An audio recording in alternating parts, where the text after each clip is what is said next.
The decision to sign up for the Mexico mission trip was possible because I wanted to serve God in a new way. Also, I had never been part of a mission trip, but was longing to go on one, so I signed up without hesitation.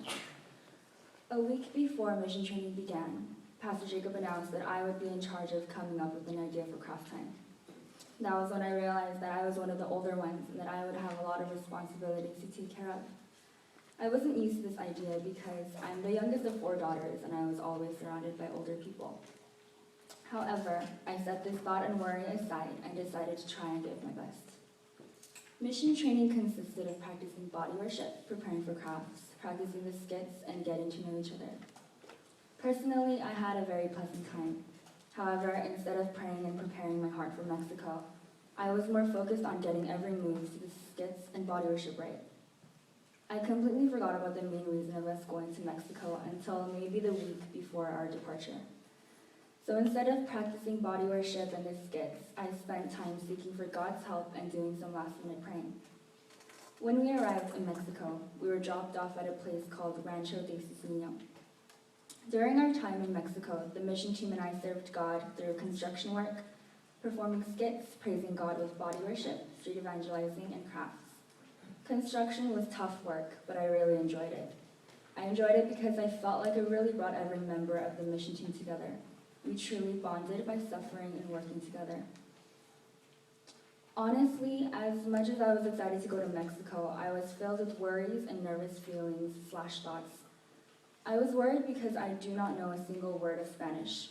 The only things I can say are basic phrases and words like hola and ¿cómo estás? And that's about it. I was distressed that I wasn't going to be able to communicate with the children. Then I became more worried because I thought that if I couldn't get through to the children, I wasn't going to be able to serve God and expand His kingdom. However, if there is one thing I learned and realized from Mexico, it's to trust in God. I put 100% of my trust in Him and put myself out there, not caring if I was going to look like a fool.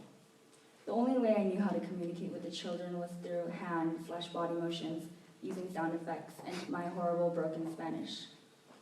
There is a reason why we praise God and declare that He is almighty, because God still used me. He somehow allowed the children and I to connect. Through God's amazing power and grace, I met and communicated with so many different kids.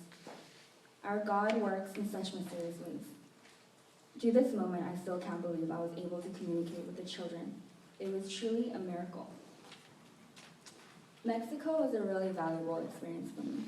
Seeing the people be appreciative and happy with their living circumstances truly humbled me and it gave me a reality check. I don't live the most luxurious life, and I don't come from a wealthy family.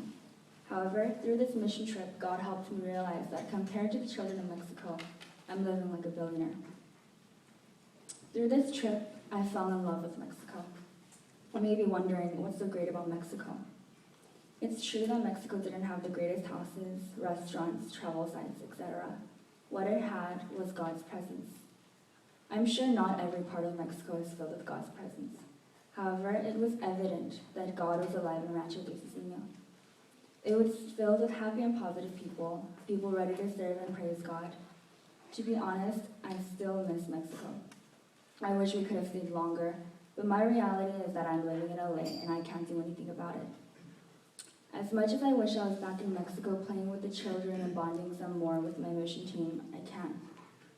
God has a plan for me, and I'm ready to serve Him from wherever He sends me to. For right now, my designated location is here, and I am going to trust in God, serve Him, and expand His kingdom right here, right now.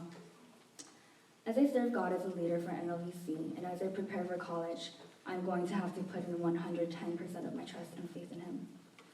I'm not worried because I know God will guide me safely through any harm that may come my way. After the Mexico mission trip, I have been challenged, and I have this yearning heart to spread the good news about Jesus Christ. I have realized that as much as Mexico needs prayer, LA needs it too.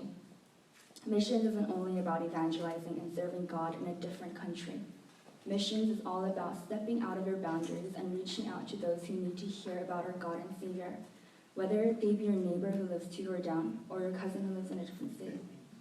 Having said this, with all fears and worries aside, I'm just going to close my eyes, have God take my hand and lead me to wherever He wants me to go, that I can spread the news that Jesus Christ, God's beloved Son, has died on the cross for our sins. Thank you.